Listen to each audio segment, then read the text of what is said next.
ignition switches. On. RPM switches. Set. TD switches. Normal. Doors and hatches. Closed. Light out. Strobe light. On. Restart check is complete. Clear left. Engineers, start number 2. Starting 2. Wind 310, Pilot Project Podcast. Clear takeoff. Runway 31 left.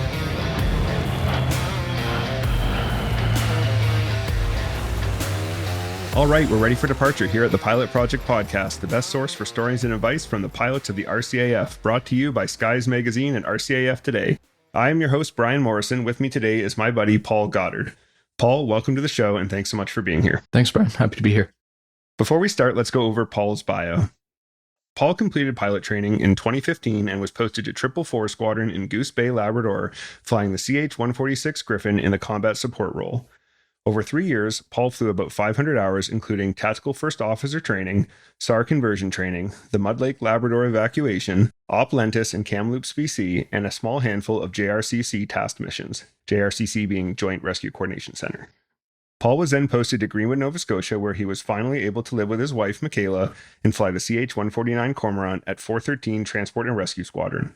Over 5 years, Paul flew a little over 1,000 hours and completed the upgrade process to SAR aircraft commander. During Paul's time in the Air Force, he has been a Deputy Squadron Operations Officer, President and Vice President of the Combined Mess Committee, Unit Flight Safety Officer, and Pilot Section Scheduler. Paul is currently posted to 3CF FTS, where he is training to become a qualified flight instructor on the CT-139 Jet Ranger and teach Phase 2 and 3 Rotary. Today, we will be focusing on his time flying the Cormorant in Greenwood, Nova Scotia. Okay, so Paul, we'll start with our standard first question. Where did aviation start for you? Like many of your guests on the show, I was an air cadet. So I joined when I was 12, did glider, was unable to do power because I went to RMC instead, and the timeline wasn't going to work out on that. After that, it was just military flying. So phase 1 in between 3rd and 4th year at RMC, and then phase 2 right afterwards. And I got really lucky and ended up moving up a cohort because there was a guy who needed to take some leave for personal reasons. And I ended up in his slot, and he came in my slot, basically, for phase 3. Okay. So that worked out really well. Nice. So, like a lot of us, you got a strong start in Air Cadets. I did, yeah. Were you previously interested in aviation, or did that kind of spark by going to Air Cadets? Yes, both. I think that it started a little bit before that. Like, I always kind of wondered what I wanted to be when I grew up, and I chose not to instead. But the Air Cadet thing really cemented it for me that I wanted to be a pilot and that I wanted to do that professionally, not just as a hobby. Mm-hmm. And realizing that I'm wearing glasses, your viewers can't see that, but realizing that my eyes were going to be good enough because they changed the standard the year before I was looking to apply. Mm-hmm. And I would have been able to get in under the gold standard anyway, as it turned out, but that perceived barrier was going to have kept me from applying to the Air Force. So when that changed, I didn't self-select out, and I ended up just throwing my name in the hat, and here I am. Yeah, that's great. It's such a good program. There's just so many of us that got our start that way, and it's how many people do you meet in their teams that they're like, okay, this is the career I'm going to do, and then they actually follow through with that, and it becomes, they live the dream. I think it's a really neat thing. Yeah, and some of the skills that you learn there are foundational, right? Like that ability to see an end goal and keep doing every little step it takes along the way to get there over such a long period of time, like that focus and that discipline, I really credit to my time in Air Cadets. Yeah, well, even before you go to glider, you have to do flying scholarship that year. You have to go to the classes every week. And I started that when I was 13. Yeah. In preparation for applying to go to this scholarship when I was going to be 15, turning 16, right? Yeah. Before the year I actually made it, I did another year of basically prep work. Yeah. Like I've been working towards this since I was 16 years old. Mm-hmm. I went to glider when I was 17. So yeah, it's a very strong foundation. How did you find your flight training experience in the forces? It was good. Very stressful. When I went through phase 1, it was very much a selection course. Mm-hmm. When I went through phase 2, there were so many students. There were, I think, 3 or 4 courses in-house ahead of me. And then by the time I was leaving, I gained 3 or 4 courses behind me. And I had a great group on my course in my cohort, but on the whole, it seemed like the environment was very, very competitive in like a, I want to get what I want out of this selection sort of thing. But I got lucky in that the great group of guys and girls that I went through with all wanted a variety of different cockpits to fly in. And so, everyone ended up being able to get their first choice because our course director was very active and making swaps forwards and backwards, ahead and behind our courses in order to make the math work out. So because enough of us wanted the various 3 streams, we all ended up getting the first stream that we wanted. It's interesting how, based on people's personalities, a course can be like, we've always stressed that aviation is a team sport. It is. But a lot of people, especially in the early stages, don't realize that. And they're like, I have to look out for number one. It's interesting how much better of an experience it is when you have people who realize this is a time to come together. Yeah. And just the group banding together as a group and taking the time to be people and not just coworkers and not just people in competition for various slots. Like if you get to know the guy who's sitting next to you in class and you guys study together, you're going to build each other up. It can only go positively if you're all lifting each other together. Yeah, absolutely. So you got selected for the Griffin, but now fly the Cormorant. Was the Cormorant the end goal? And how did you feel when you were selected for Griffins? Yeah, so I knew that it was coming. I said, I want to fly the Cormorant. And the course director said, no slots this year. They're all gone. Okay, that sucks, but that's life. Yeah. And so I was happy to go to Goose Bay and get into a yellow helicopter, knowing that that would keep the door open to someday being a Cormorant pilot. And even if that didn't happen, then maybe I would end up going into Trenton and flying primary search and rescue with the Griffin instead of doing primary search and rescue on the Cormorant. So I viewed going to Goose Bay as a bit of an adventure. It was a temporary thing. Like every posting in the military, you're going to be there for as long as you're there. And then when you're gone, you're on to something else. So make the best of it. Enjoy the time you have while it's in front of you. And if you go in thinking you're going to have a bad time, I guarantee you will. Yeah, I mean, that's become such a theme for this show. The most successful people are the ones who can be happy anywhere, and they can find the bright side of a posting that wasn't exactly what they hoped for, or getting a cockpit that wasn't what they hoped for. And, those are the people who love their job no matter what. For sure. So you mentioned Goose Bay and kind of making the best of that, looking at it as an adventure. It's pretty isolated. How did you find your time up there? It was a bit of a mixed bag. There were parts of it that were really frustrating, and there were parts of it that were slightly difficult personally. We made reference in my bio to living separately from Michaela. We weren't married at the time that I went up there. She was still finishing up her navigator training, her AXO training, and then made it over onto the Aurora and Greenwood.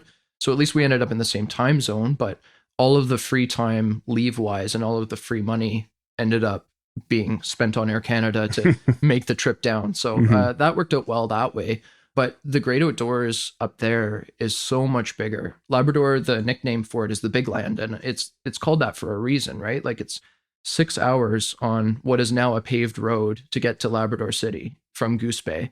And there's Churchill Falls in the middle, but that's basically a gas stop and a hydroelectric dam and the supporting economy that has been built up around that community for those reasons. So in order to get to Canadian Tire, in order to get to Walmart, in order to get to sushi, you got to do the 6-hour drive one way. Wow. And then do the 6-hour drive back the other way. So if you're looking for amenities, you're not going to find that in Goose Bay. I like to tell people when they ask me, it's got everything you need. It does not have everything you want by a long shot. So people who have younger families who go up there and are like a really cohesive unit end up having a good time because they spend a lot of time outside. They spend a lot of time in the community with the other military families.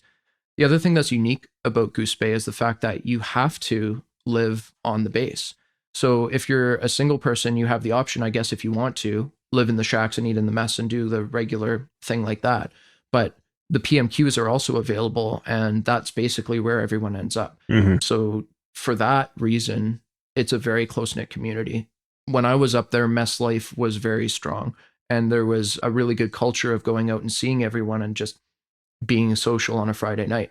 And so those two things make it easier to build a community because the community is all here and you already have something immediately in common.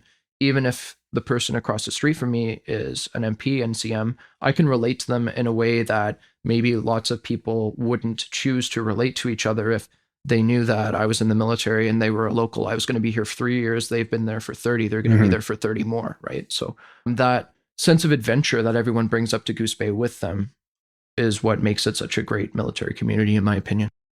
Yeah, it is really neat how those smaller postings that a lot of people look at as maybe undesirable are actually the places that have the strongest community, just by necessity and by the nature of having a small location. For sure. And that said, like, I wouldn't recommend Goose Bay to everyone, but I would recommend Goose Bay to anyone who was looking at that and thinking it might be fun, because it is.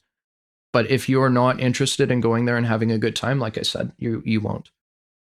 So what exactly does the Cormorant do? We haven't covered it on the show yet, but we also have the Hercules and the SAR community. How do their roles differ?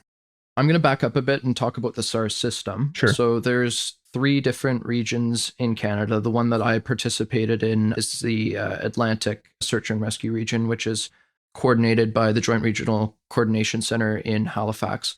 And they receive distress signals. Either it's from the folks in Trenton who get the satellite downlink, or it's from the Coast Guard receiving a Mayday call, or whether it's from an area control unit receiving a Mayday call or being relayed a Mayday call in some cases, or whether it's from a provincial police force, whether it be the Royal Newfoundland Constabulary, or whether it's the RCMP, or whether it's the SARTech. Those are the main folks who feed into the Joint Regional Coordination Center. And from there, they make decisions on who and what to task. Okay. They get a lot of calls every year. Some of those calls end up going to air assets to prosecute the mission in terms of, we're going to go out and either do a medevac off of a boat, or we're going to search for a lost hunter, or we're going to do lines over the water looking for someone who fell in. Those sorts of tasks are what we tend to end up with. Every once in a while, we also end up with what we call humanitarian tasks. So the lost hunter would be an example of that, where the provincial police find themselves in a situation they aren't resourced to deal with. Another example would be if someone was hiking and they needed an evacuation medically, but the provincial response was going to be inadequate to the situation. We would go and do that. Okay. We being the federally responsive SAR system, whether it's an Air Force asset or whether it's a Coast Guard asset. Okay. From there, if you're tasking air asset, the Hercules is higher, faster, has longer endurance, longer range than the Cormorant does. They're your search platform. And so traditionally, you have SARTechs in the back that are trained and equipped to parachute out of the back of the platform to go and render aid to people on the ground until such time as they can be extracted and people can be stabilized in place and then evacuated by other means, because you can't evacuate people out of the middle of the bush using a Hercules. Right. And SARTechs being our search and rescue technicians. That's right. Yeah. So they come from other trades after a period of time in the forces already. So it's what we call a remuster trade. And they come with a set of experiences and receive a set of training after going through selection that prepares them to provide medical and survival aid to individuals in the least hospitable areas and environments of our country. Yeah, they're amazing people. If you meet them, they're so impressive, and they can do anything. And working with them every day keeps a pilot humble. Yeah, no doubt. If you'd like to know more about search and rescue technicians or SARTechs, this is a great time for a shout out for my friend Dylan Weller's podcast, The SARTech. That's the SARTech. Dylan is a great guy, and he's one of our SARTechs in the Royal Canadian Air Force. Yeah. So those are the people that we are delivering to a scene. And so the other thing that a Hercules can do for a Cormorant is provide top cover. So when you have someone who's on a ship out 200, 250 miles offshore and needs to be off of that ship faster than they would be able to if they were just steaming to shore, that's like a 25-hour trip if the ship is making 10 knots, right? That's some reasonably simple math with some average speeds and assuming a bunch of things go right. That's your best case scenario. So if someone's having a heart attack, that's it, man. Mm-hmm. They need help a lot faster than that. So that's when you send your Cormorant to go out and extract the patient from the vessel. So we go out and we insert a SARTech into a situation, whether it's like I just described on a vessel, whether it's on top of a mountain, whether it's in the middle of a field or a swamp. And a lot of the time we're doing that by hoist. And then we will extract the patient, usually in a rescue basket if they're ambulatory, or in a Stokes litter if they're not, and then retrieve the SARTech as well at the same time, and then get them to emergency medical care, whether that's in the form of an ambulance at an airport, or whether that's setting them down at an airport and just leaving them be because they didn't require any sort of medical assistance. But the situation they were in was going to deteriorate to the point where eventually they would. And so we go and we do the rescue part of search and rescue, is basically what it boils down to. Okay. So to really simplify what you just said, the Herc is the search portion typically, and the Cormorant is typically the rescue portion when you're dividing up search and rescue. Right. And there's large amounts of overlap too, right? So when the Hercules is doing top cover, they're participating in the rescue by acting as a comms platform. They find us winds on the way home. They've saved me needing to refuel twice to get home. Dropping flares for illumination. That's huge. That's a game changer. And we can get into that in more detail a little bit later if you want to. Sure. And for searching, the Cormorant is capable and allowed to fly a lot lower and a lot slower than Hercules can. So we overlap search areas as the search master will dictate in order to provide the right kind of coverage in the right areas. Okay. It's complex. It's hugely complex. Yeah. There's a lot of moving pieces. Yeah. What is the training and upgrade process like for a Cormorant pilot? Nominally, you have 2 years from when you arrive on squadron to become a fully mission capable SAR-AC, which means that you have to hit the ground running. So you start out coming off of the OTF in Comox, go to your home unit, whether that's in Comox or in Greenwood or in Gander, and then you are a FO1. Okay. So you start basically being trusted to learn and to keep the blue side up on the AI and to be as helpful as you're capable of being in any given moment. But you're just there to soak it all in, get better at flying, and learn how to eventually become that AC. I just want to break in for a couple acronyms there. Yeah, go for it. OTF is Operational Training Flight. FO, First Officer. AC is Aircraft Commander. And AI is Attitude Indicator. Sorry for that. It's okay. We speak in acronyms. Yeah, so it's alphabet soup over here. that's why I'm here. Yeah. Okay. And then from there, you'd become an FO2. And at that point, you've gotten the blessing from standards to fly night boats with just any AC, as opposed to needing to do it with training and standards. That's the most challenging thing that we do as a night boat. And I think we're going to get into that a little bit later again, referencing back to the flares. But that's that stage of your training, is just getting good at that stuff. While you are an FO2, that's your opportunity to continue and get really good at flying the aircraft. And you need to be really good at flying the aircraft so that you don't have to think about that while you're trying to think about the mission. There's no brain space to do both at once.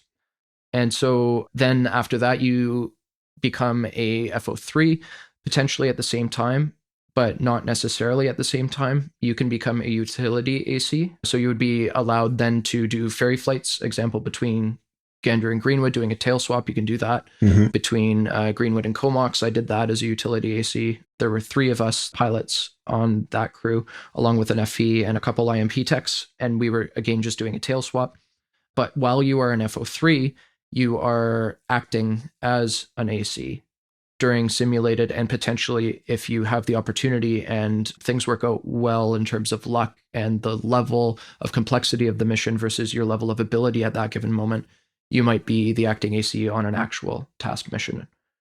And then after that, you go through your upgrade trip.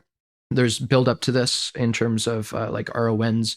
RON stands for Remain Overnight. Simulated taskings, running training days yourself. And at the end of it, someone comes out from SARTech. SARTech is Search and Rescue, Standards Evaluation, and Training. And sits in the jump seat, and you and an FO2 or better sit together in the front and make all of the decisions and do all of the flying in order to demonstrate your competence and run those scenarios through to completion. And if they're happy with the fact that you are safe and effective and efficient enough, then you will be granted the SAR-AC category, and then you can take the crew out and do SAR. Wow. So that's a pretty involved upgrade process. Yeah, it is. And historically, it hasn't happened in 2 years. That's honestly too much. And, you know, pros and cons to needing to write almost every single pilot an extension, right? If you think that this is something that the person's capable of, and it seems like this is going to be, you know, achievable, why not do the paperwork? But the counterpoint to that is you shouldn't have to do that paperwork for 80% of the pilots that are going through. So there's room for improvement, but that's the policy that we're left with right now. Yeah, and it's a little above our pay grade, but Exactly. Yeah, those are things that they hopefully polish over time. exactly. And things are improving as well. Like the binder that you need to complete has evolved, and it's creating a situation now where people are better trained. And recently we upgraded a SARAC with less than 500 hours on type. And I credit that to their ability as an individual, a highly competent young man. And he's also been given these opportunities that were very prescribed and laid out at the right intervals. And I think that he is a sign of the success of the system and the fact that it is evolving in the correct direction. We're seeing that people are getting less and less flight time as we move towards simulation and a bunch of different factors. So it is important for those upgrade processes to become more and more efficient. Definitely. So we often ask what a normal day looks like, but in SAR, there are very few normal days. Can you tell us what the schedule is like at 413 Squadron? So there are a couple caveats to this. Like you said, what is normal? But when you walk in the morning, if you're on standby, you should expect that you're going to be liable starting when you first walk through the doors, and also before that at 5 o'clock in the morning. You can get a call as early as then, and then at 4 o'clock in the afternoon you can be released from JRCC, assuming there's been no tasking in that time. JRCC is the Joint Rescue Coordination Center, and then the night crew takes over. Okay. So at 4 o'clock in the afternoon, that's when, if you're on what we call slash, you've done your crew rest, you are at home on call, potentially going in on a night flight if that's what's on the FlyPro, and then liable completely overnight again, whether you're airborne on a night trainer or asleep at home on your own bed, until 5 o'clock the next morning. Okay. That's when the day crew takes over. On the weekend, it's a little bit different. So there is a slash crew for the whole weekend effectively, and a backup crew. So when you're on standby, historically you've been on RP 30, so 30 minutes notice to launch. When you're on slash, you're on RP 2, which is 2 hours notice to launch. And when you're on backup, you're on RP 12, so 12 hours notice to launch. Okay. Those are airborne times. So coming along with that response posture requirement is a geographic restriction for where you can actually live. And that's true at all of the SAR squadrons. So the larger geographic area for Greenwood, if memory serves, goes all the way out eastbound to Windsor. That's right, yeah. But for 413 Squadron, it only goes out as far as Berwick. So it's more restrictive in order to be able to meet that 2-hour time frame. That makes sense. Yeah. So if you're on standby and it's a flying day, usually you'll do 2 sorties, one in the morning, one in the afternoon. We like to get out and do lunch somewhere else in order to be able to stretch our legs, get out of the local area that we see all the time, especially at night. We see it all the time. And then it also affords us more opportunity to work with different boats. Our bread and butter of what we do for training largely revolves around, hey, can we get a boat? We try. So we're working with the Canadian Coast Guard and with the Coast Guard Auxiliary. And when we do boat camps, we also contract for boats sometimes. Okay. Just to get a lot of variety, to work in different conditions, work in different geographic areas of the SRR. What's the SRR? The Search and Rescue Region. Okay. So SRR Atlantic encompasses all of the Atlantic provinces, all of Labrador, and a good chunk of eastern and northern Quebec. And I believe Quebec City is just outside and is in SRR that's managed by Trenton as opposed to by Halifax. Okay. So as well, when you're doing an RON, so I remain overnight. So the aircraft doesn't go to bed in the hangar at home, it goes to bed somewhere else. And the crew will generally be sleeping in hotels in SAR. We'll get to that selling point in the future. And we try to get very good spread out coverage of where we're going on those RONs in order that by the time you're in AC, you've seen most of the Southern SRR, which is where we do the vast majority of our calls to. Mm-hmm. Yeah. And then on a night trainer, usually you'll just do the one sortie and it'll be out to do a boat and then back all on the same tank of gas generally. Okay. Or land work. Again, really in a reasonably small circle around the airfield. Mm-hmm. And that's just probably doing some kind of confined area work at night. Yeah, confined areas and hoisting really are the two big ones. Sometimes we do airfield work. We tend to try not to do night circuits just to be good neighbors. If the weather is keeping us in Greenwood, though, we end up doing a lot of confined areas in and around the airfield sometimes on a particular night. And the reason that Paul's saying they're trying to be good neighbors is I used to live in the PMQs in Greenwood, and when the Cormorant goes over, like your dishes are shaking in the cupboards. It's quite a powerful, loud aircraft. It is, yeah. I was doing circuits one night with a relatively junior FO, and the Facebook group for the neighborhood that I live in is right underneath downwind, and it was lighting up, and just not understanding why we're doing what we're doing really triggers some people. Yeah. Yeah. Well, you got to get the training in at the That's end of the day, right? You need to be competent and proficient. That's it, yeah. And like I said, I do try to be a good neighbor, and I believe that everyone at the squadron feels the same way. And when we can avoid it, we do avoid it. Mm-hmm. So what was the hardest part of the job when you started? It was realizing that you can't help everyone. Yeah. And finding the grace to give to myself that, you know, this is just not something that we can do tonight, and trusting the AC was just doing everything that we could, and sitting there in the other seat for long enough, you see that people are working hard to try and make things happen. And when we do turn missions off, it's not done lightly. It's done for the safety of the crew and the safety of the aircraft. One of the things that people say in SAR is you shouldn't create a second emergency. Mm-hmm. And that's true. And you have to learn that early on, even though it is not always the easiest pill to swallow. Mm-hmm. Yeah. You want to go out, you want to help people, you want to save lives. And sometimes that just can't happen that night or that day for whatever reason. Yeah, I imagine that would be really tough. I've known SAR ACs who had to make that call, and it really weighs on them. It does. Absolutely. I'm fortunate not to have had that decision myself, to have to make that decision, but I've been part of a crew when we have decided not to go, and there were good reasons. I've been part of a crew where we had to delay the mission, and you always feel better about that. It's like we made the call, the safe call, and we went out later and managed to do it anyway, and that worked out well.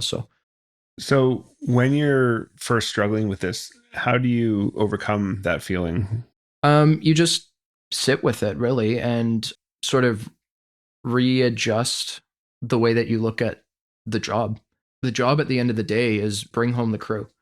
If you can bring home the aircraft, even better. If you can save a life, even better. But at the end of the day, if you haven't brought your crew home, you shouldn't have left. The Cormorant is an extremely capable aircraft, including outside of the SAR world. Can you tell us about some of these capabilities? Yeah, so it's quite a large aircraft. It's nicknamed the Flying School Bus, and for good reason. If you were to put the ramp down and if it were capable and ignoring structural load issues, if there weren't any seats in the back, I drive a Mazda 3. I can fold my mirrors in and drive it right up the back and park it in the cabin. It is huge. It's massive. And it's difficult to understand how large it is until you're standing beside it. Mm-hmm. And the downwash from it is substantial. It only has one disc. When you say disc, you mean the disc shape that is made by the rotor spinning. Yeah, that's right. Yeah, so it only has one main rotor system providing lift to the aircraft. And because it's so heavy and because the disc is reasonably small compared to its size, the downwash is substantial. Mm-hmm. When I'm trying to get the point across to people who were going to help, and I'm telling the crew across the radio, you know, we have hurricane force downwash, that seems to get the message across well enough. But otherwise, like, we've showed up to boats and they've had crab traps and lobster traps all over the top. They've had metal tables, which have been blown over before by crews. If it's not bolted down, it's leaving the deck. Mm-hmm. So it can lift a lot. It can carry a lot. It can go quite far for a helicopter. Its endurance is in the realm of 5 or 6 hours, depending on, depending on how much fuel you're able to take because of the payload. And it gets relied on for a lot of SAR-like things that are not necessarily SAR. So we spoke a little bit about the humanitarian missions already, but other things that it does is it assists with exercises undertaken by the NORAD community. So that's starting to happen more often, where we're asked to pre-position an asset in a part of the country where it isn't normally, in order to be able to respond to a potential ejection if required. So almost using you in like a combat support role. Yeah, exactly. And that is going to become more prevalent, I believe, as the SARTechs have been removed from combat support, and we are now using medtechs in that role instead. That's right. I forgot about that, but Vic mentioned when we did his interview that the role of combat support and SAR are in the midst of some adjustment right now. That's right. Yeah, I'm very good friends with one of the COs of a combat support unit, and they were telling me that the med techs are exceedingly capable people, and they're very good at their jobs, and they are not given enough credit because they're not SARTechs, and that's the only thing that people see is the reduction in the capability, where what we should be looking at instead is the fact that they do bring all of these things to the table that we just wouldn't have without them. So the other things that we do sometimes is support other components of the Canadian Forces. So there are people in the forces who do very demanding and kinetic activities that require the ability to be evac'd quickly and effectively if something were to go wrong. And especially in a maritime environment, one of the best tools for the job is a Cormorant. So we will be asked sometimes to assist with those things. Okay. The Cormorant is a fairly complex helicopter. Where do new pilots tend to struggle when they start on the Cormorant? Energy management is something that you have to learn early on, and you have to learn very well. And it's a huge step to move from a 412 to a Cormorant. We're talking maximum gross weights of 11,900 pounds for the Griffin versus 14,600 kilos or 15,600 kilos if you're taking a full fuel load on the Cormorant. So about triple what the Griffin can do. That's right. Yeah. So we can take almost a Griffin worth of fuel in the Cormorant. It's insane. So that aspect of energy management catches people off guard, especially in the early stages. So it's important to just take things slow, take things step by step. And you need to get good at flying the machine without needing to think about it that much in order to be able to later on do all the mission management. And that's where people will start to struggle is as they're handed those things. SAR is a messy, gray, non-linear tree of decisions that you need to make in order to affect an outcome. And it's always changing. Always changing. And that's one of the things that personally I struggled with is that I would have a really good plan and we would go and start to prosecute it, and then things would change and I wouldn't allow myself the flexibility to change my plan. And that very quickly got beaten out of me in the FO3 phase. But when you're doing tabletop exercises, it's like, we're going to go and do this. And it's like, okay, cool. And then when you have to go and do it in an actual aircraft, you need to be reactive without being too reactive, if that makes sense. And just allow the changing variables to feed into your decision-making loop and change your plan accordingly if it becomes able or necessary that you should do that. So it sounds like to me, I always ask, where do people struggle? And then the big question is, how can they overcome that? Right. It sounds like the only way to overcome this is experience. Practice, training, experience, chair flying, and giving yourself the grace to learn without beating yourself up about it. Yeah, that would be huge, especially when you were saying, you started out fairly rigid in your planning, and it's hard when that doesn't work, when you have an idea of how things are going to go and then it doesn't go that way. That's right. That can be really demoralizing. Yeah. I mean, your plan has to change. It can be a great plan on the ground, but as soon as you get new information, you need to make a new plan. One thing I like that you've mentioned a couple times is how important it is to learn to fly the aircraft really well, because eventually the whole point of it is to employ it in a mission. That's right. That's a big thing that is different about flying in the RCAF versus flying in the civilian world. If you're flying in the civilian world, in most roles, your job is to fly the aircraft. And you're flying the aircraft to fly something from A to B. So your main purpose is flying. In the RCAF, often you're learning to fly so that you can go accomplish a mission and use that aircraft as a tool. So the flying part is just a means to an end. The real meat and potatoes of what you're doing is the tactics and employing that aircraft to get the job done. Yeah, and we see that crossover to the civilian side of things a little bit narrower on the helicopter side, because there are people who do power line survey, slinging, firefighting, long lining, all of that kind of stuff is very similar in that you're using the aircraft to accomplish a task. It's not just you're taking off from point A, flying at cruise altitude X to end up at point B with whatever the payload is, but we take that to an extreme in SAR.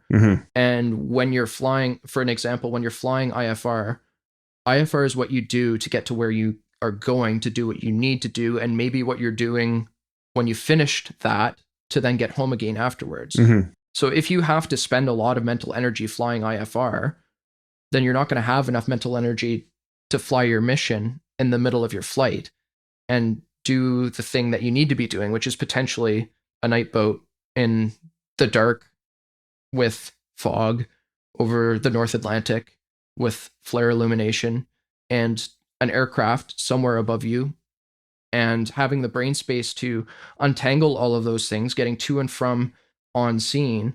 It needs to take so little of your bucket that it's not impinging on the other thing that you need to do when you get there. Yeah, for sure.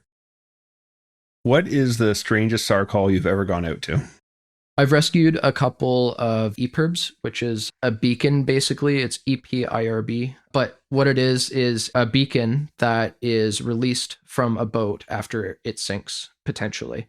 Or in the cases that I've been involved in, it was knocked off or fell off somehow. Enters the water, self-activating, sends a 406 signal up to the SARSAT, comes down to CMCC Trenton, goes across to JRCC Halifax. CMCC is the Canadian Mission Control Center. And they say, we have an EPIRB going off and we need you to go and investigate it and potentially rescue whoever was on the boat that may or may not have sunk.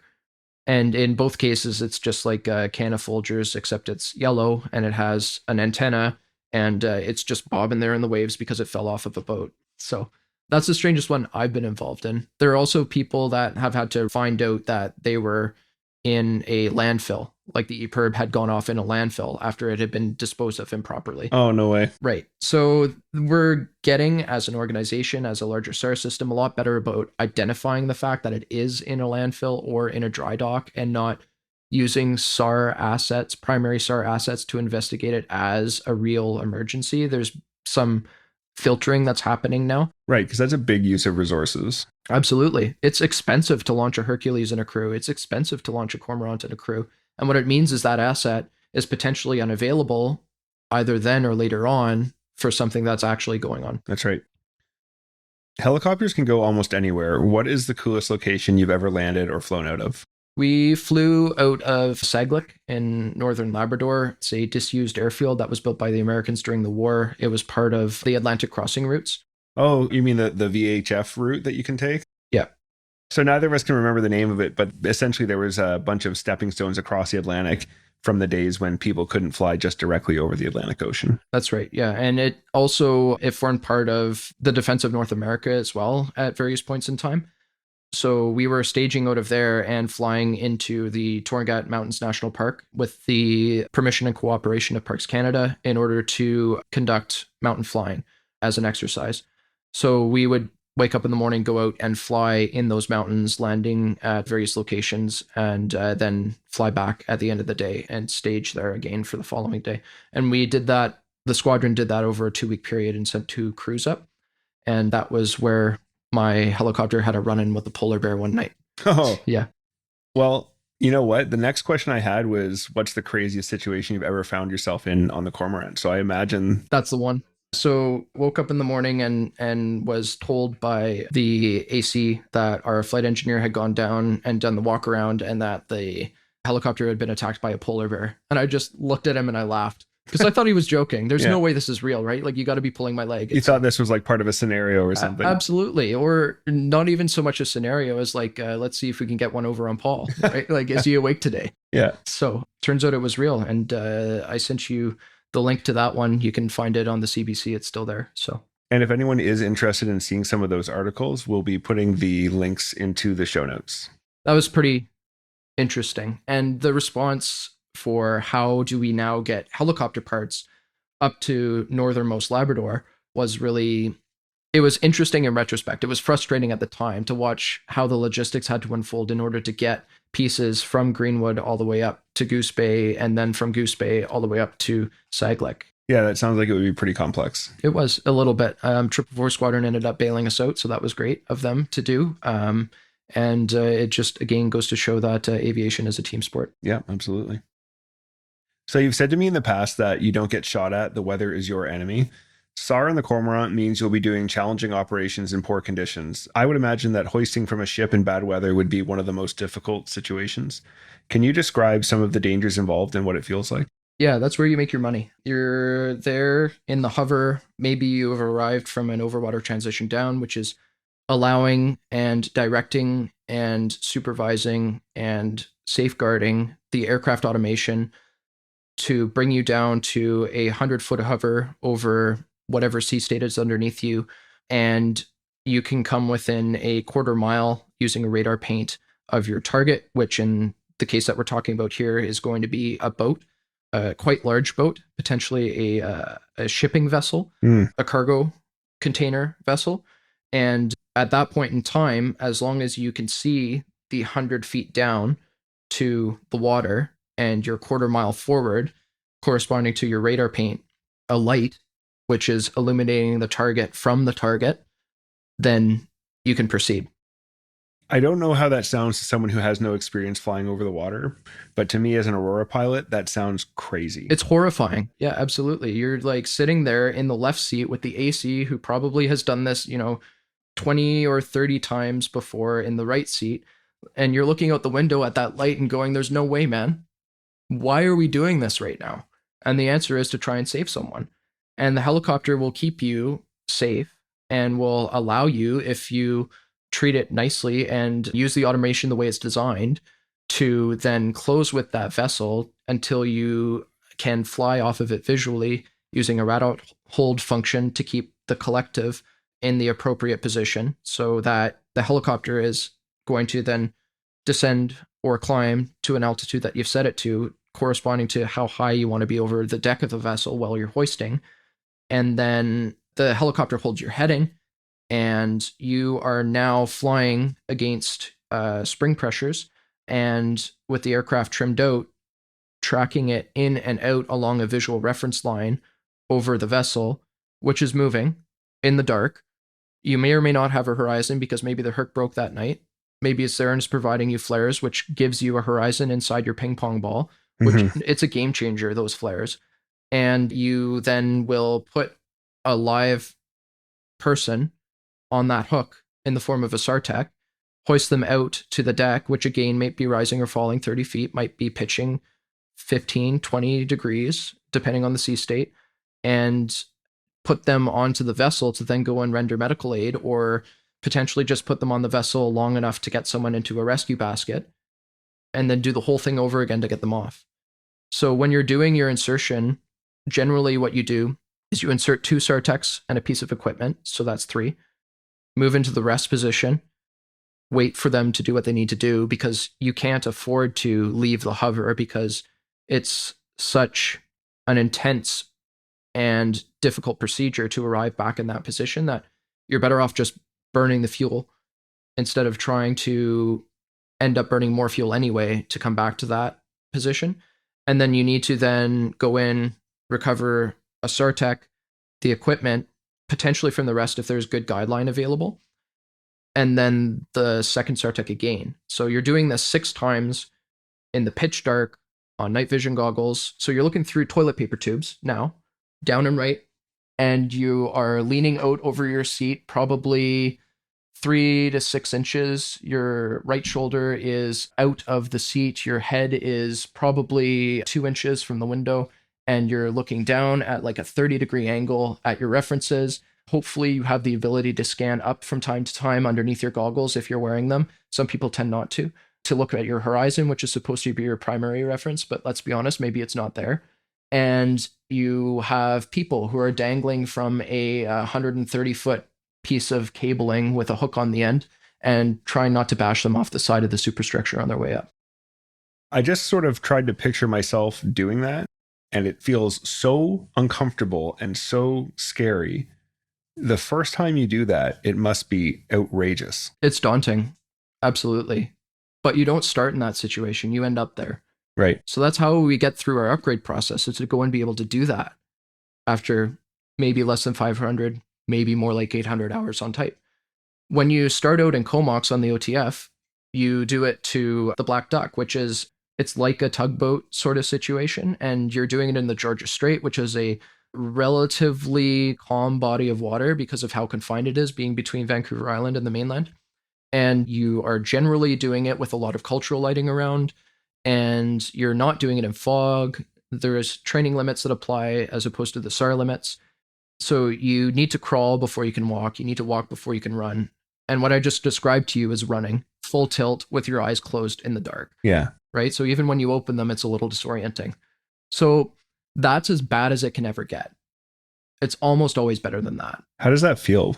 It's daunting at first, absolutely. And when you're there, it's tense. And you need to be able to relax enough to be able to do it, right? Like, it's all about fine motor control and the interface that you have with the machine. And so you're using your proprioception in your joints. Hopefully you've anchored your wrist to your thigh. You have your feet guarding the pedals, but you're allowing the aircraft to fly your heading. You have your hand on the collective, but really it's the aircraft keeping you out of the water. So all you need to think about now is moving your fingertips, and you just think forward and right. And it doesn't matter that the boat is pitching, bobbing, and weaving. You're just flying your line in. Mm-hmm. And as long as you can keep the helicopter steady and just make those fine movements as you're doing it, everything is going to be a lot smoother. It's when you start overthinking it, it's when you tense up and allow gross motor control to take over, that's when things start to go sideways and people can get hurt. Yeah, that just sounds crazy. As a fixed wing guy and as someone whose distances are normally measured in hundreds of feet above the water and much larger fractions of a mile from a vessel, that's crazy. Yeah, so from a fishing vessel or like the Coast Guard cutters, we tend to, for hoisting, be 35 feet off the water when you're doing a boat to something that small, simply to maintain visual references. Wow. Because when you lose those visual references, you lose the ability to not hit the boat for sure. Right. And we've had it before, and I was in the back of the helicopter where we have settled onto a fiberglass antenna and punctured a fuel cell. To my knowledge, that's only happened once in the history of flying cormorants. But frankly, I'm surprised that we don't hit more boats more often. And it comes down to the training that we are provided and the ability to practice that we're given. And you know when you're coming up to a boat whether today is going to be a good day or not, based on how tense you're feeling and based on how your reaction to the conditions are going. And there are situations where you just won't put a SARTech on the hook for training because it's not worth it. So if you can get some dry runs, not even necessarily putting the empty hook down, maybe that's what you need for the night. Maybe that's your small victory. And every little bit helps, right? It's all about making sure that everyone can come home in one piece at the end of the day. And for training, there are some risks that just aren't acceptable. Yeah, that makes sense. Now, we just touched on this a little bit when you talked about sometimes the training you get is not the training you expected, but it can be enough.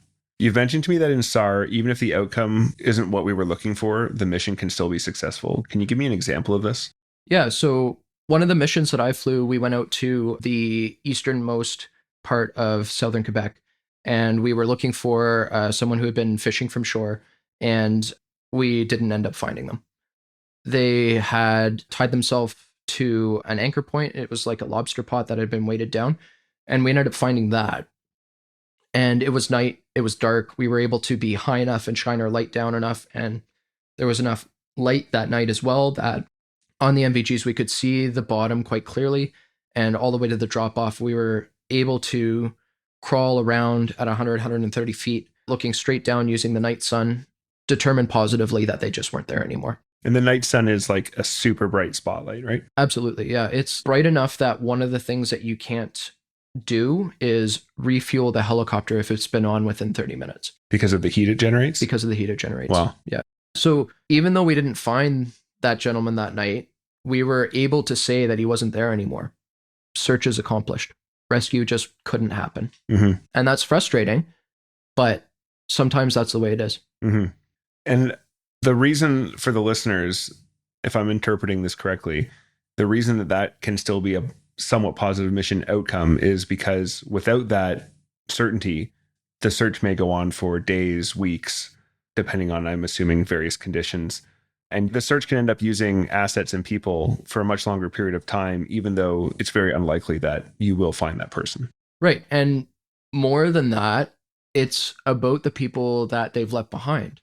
So we're able to say positively, we found what he was using to anchor himself, and he wasn't attached to it anymore.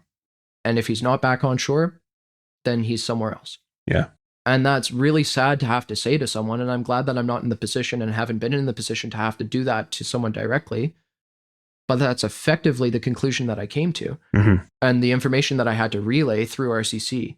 And ultimately, that hopefully provides a little bit of closure. A measure of closure. That's right. Instead of just wondering. Yeah. And so when he doesn't come home and the SQ are out and they're scouring the shoreline and he's not on the shoreline. What's the SQ? The Sûreté de Québec. It's the provincial police force. And when they've scoured the shoreline and he's not on the shoreline and the boats have been out and they haven't found him and the helicopter's been out and they see what's on the bottom that no one else has been able to get to or look at yet, then hopefully there aren't any more lingering questions. What would you say are the most memorable flights you've had on the Cormorant? The ones where you take someone who you know would have died and successfully relay them to the next level of care. There are people who, hand on heart, I can say that I and the crew directly participated in saving their life for real, not hypothetically. That's pretty amazing. It is. And that is job satisfaction. That's as good as it gets. Those for me are the flights that are most memorable, is when I can look back at it and think, yeah, we did that. That's awesome. Yeah. What is the best day you've ever had in the Cormorant? We had gone out to the Île de Merle and taken a young boy who was potentially having acute appendicitis from an outlying island to the main island. It was from a nursing station to a hospital sort of situation where we were increasing the level of care he was going to be received so he could be assessed properly. And hearing from the guys in the back just how stoked he was to be on the helicopter and how it was such a big deal for him and his parents to be on board and to be able to give that to them, where they wouldn't have been able to get across on a boat that night because of the weather, and just realizing that we were able to do that for them. Yeah, so just giving them that positive experience. And it's kind of interesting. It's a combination of, like, you know, they got to enjoy the ride, but also they're able to have that weight off their shoulders of, is our son going to be okay? Are we going to be able to get him proper medical care? You guys were able to provide that. That's right. Yeah. And, you know, looking in retrospect, he was going to be fine. And from the way that he was behaving on the aircraft, it was clear to the SARTechs that that wasn't what was going on. But if it had been, or if it had been allowed to develop into that, then him being off of that island that night, instead of after the storm had been through, whether it was the next day or the day after that, could have made a huge difference. What is the hardest day you've ever had on the Cormorant? There was a mission where we did where there was a fishing vessel that was sinking, the Mucktown Girl, and it was off of the coast of Canso in Nova Scotia, sort of south and east of Cape Breton. And it had been towed by the Canadian Coast Guard, and the tow line broke because of the conditions. And it started taking on water, and so everyone zipped up their immersion suits and hopped into the life raft. And then while they were getting off of the life raft and onto the Coast Guard vessel, 4 of them made it onto the deck, and 1 of them made it into the water. And we found him, which is good. But when we took him out of the water and brought him into the cabin, and the SARTechs were doing CPR on him in the back, that's when it became real that, you know, not everyone that we bring into the helicopter is going to walk off of it.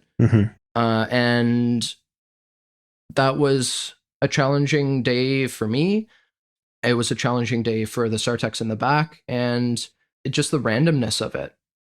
That's what I think I had trouble with the most was, you know, why was it this guy? Why didn't he make it onto the deck? Yeah, because they were basically home free. Yeah, pretty much. Yeah. After a bunch of really crazy incidents. That's right. And then we were going anyway because they like to be proactive with getting a Cormorant into the air. Like I said, we have 2 hours to do it. And then We have whatever transit time it's going to take to get there. So by the time this vessel needing a tow turns into the situation where there's a man in the water now, if enough time has elapsed, then the outcome isn't always guaranteed. And that's sort of what we ran into that day. Mm-hmm. Yeah. And it comes back to the idea that you can't save everybody. And struggling with that early on and reframing it made dealing with that incident earlier, but it still took some time to work through. Yeah. How did you work through that incident in particular? That one in particular, I took a day off. Yeah. That's what it comes down to. When you're a shift worker, you end up with days that you can sort of place on the schedule as days off, where if you were meant to be in the office, you're not. You use one of the days that you're owed instead. And I just went and spent time with the family. And that's what it's always been for me, is not getting away from work or disconnecting from work necessarily as the solution to these things, but just getting the break and taking the pause that you need to be able to come back to it fully. Yeah. As we've been talking about, unfortunately, you SAR folks do see times where people don't make it. What is the most preventable way you see people lose their lives? It comes back to life jackets and the decision whether or not to wear them. For me, it's an easy yes. And I don't know where the line is between being on a ferry in BC where I don't actually need a life jacket and I'm comfortable walking around on that boat, not needing one, and being in a kayak. And it just boggles my mind to see people paddling around national parks without wearing them, or canoeists sitting on them to make a cushion because, you know, the seat of their canoe is hard and it's hurting their butt. I know people who have drowned because they weren't wearing their life jackets. And I've searched for people all night who have drowned because they weren't wearing their life jackets. And it's a topic of conversation that happens a lot in the cockpit and in the lines of the SAR units when you go out and you're looking for someone who's fallen overboard. And it's like, well, were they wearing their life jacket? And you feel for the family of these people who end up in the water. They're not wearing a life jacket. It's the North Atlantic. Like, it's got to be 4 degrees, maybe. Yeah. And, you know, it could get up double digits later on in the year, like in the summertime, but it's an unforgiving environment. And not choosing to do everything you can to get out of that water just doesn't make sense to me. Yeah. We used to get briefed on the survival times before every mission we flew over the Atlantic. And without a survival suit, a lot of the year, it's minutes. So if you aren't wearing a life jacket and you can't be easily recovered, you're in trouble. And something that people don't think about is the gasping reflex, right? So if you're not floating while you're gasping, it's not going to go well for you. So if you can keep your head above the water by wearing a life jacket for long enough to get your first scream out, and if you're in the water for 15 minutes while the boat's going the wrong way and someone notices and then they turn around, your odds are way better than waiting for a cormorant to come and find you in the middle of the night. It's just not going to go well. Yeah. All right, we're going to switch to a little bit of a lighter fare. In 30 seconds or less, if I'm a pilot in training, why should I want to fly the Cormorant? What makes it unique and who would it appeal to? The direct impact that you can have on people's lives is huge for job satisfaction. And if that appeals to you, I don't need to say anything else. If you want another reason, it's the largest helicopter that I know of that someone was going to give the keys to you and say, go have lunch with your crew. That's awesome. Yep. We're down to the last 3 questions. We always ask these questions. What is the most important thing you do to keep yourself ready for your job? Everyone talks about getting in the books, and that's true. So I'm going to pick something different. Get the rest you need and get the recharge that you need. When we have the opportunity to take vacation, I always do. When we have the opportunity to do things as a family, I always do. And in SAR, where shift work is challenging to manage sometimes in terms of family obligations, in terms of lining up with regular weekends, you need to take those opportunities with 2 hands and make the most of them. So that's something that I've always made a conscious effort to do. And I think it's served me really well. And I recommend it to anyone. Take the time you can with your family to do everything that you can together. Yeah. You can't say this enough. The job in the Air Force, it's never ending. And if you're not careful, it will take over your life. You are responsible for setting those boundaries and for making sure that you're striking a balance, because there's always going to be a call for you to come in and do the job. You have to make sure that you're balancing that. That's right. And give that same ability to the people who work for you. Mm-hmm. That's a really good point. What do you think makes a good pilot? The trick, and I'm still learning it, of knowing when your best that day isn't going to be good enough that day. If you wake up and you're tired, maybe you can push through. Maybe it's a bad idea. That's a judgment call. Mm-hmm. And you want to put yourself in a situation where you don't need your superior skill to get you out of a situation that your judgment put you in. Mm. Yeah, I've heard that saying before, and it's such a good one. Everyone wants to be a hotshot pilot. We all want to work hard and be the best in the business. But hopefully, like you've said, you're not putting yourself in a position where you're using everything you have, because all it takes is a little extra, and now everything you have is not enough. Yep. Yeah, that's right.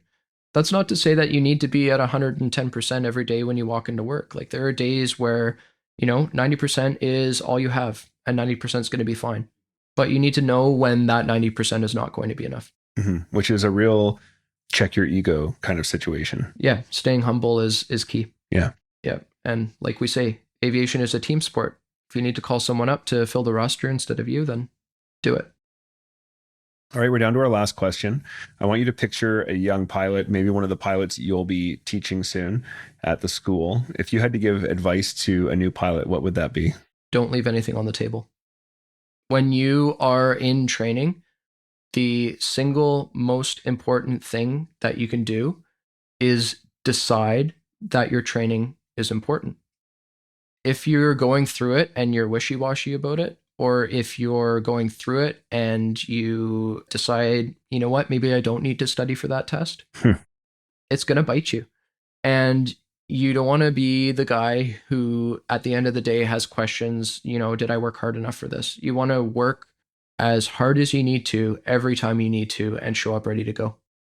Yeah, absolutely. There is no room for doing it halfway. That's right. Okay, that's it for our questions today, Paul. I just want to thank you so much for being here. I really enjoyed learning more about what you folks do in the Cormorant. I feel humbled thinking about some of the things that you take on. And yeah, just thanks so much for being on the show. Yeah, thanks, Brian. All right, that's going to wrap things up for our chat with Paul about search and rescue on the Cormorant. For our next episode, we'll check back in with our guest from episode 15, Scott Harding. At the time, Scott was on Phase 1 Grobe. He has now completed Phase 2 as well as his Phase 3 multi-engine course, so we'll find out what life was like for him as a student and where he's heading next. Do you have any questions or comments about anything you've heard on the show, or would you or someone you know make a great guest? Do you have some great ideas for a show? You can reach out to us at thepilotprojectpodcast@gmail.com. We'd also love for you to check out our social media, where we post videos for every episode we make, featuring footage from RCAF aircrew and members, and those are all found at @podpilotproject. It's hard to believe, but we have been putting out the show now for 1 year. We just want to thank all of our listeners for coming along on this adventure with us. It has been humbling, it has been a learning experience, but it has been so much fun, and without you, the show would really be meaningless. So from the bottom of my heart, thank you so much for joining us. With that, we will close by asking for your help with the big three. That's like and follow us on social media, share with your friends, and follow and rate us 5 stars wherever you get your podcasts. That's all for now. Thanks for listening. Keep the blue side up. See ya! Engineer, shut down all 4. Shutting down all 4 engines.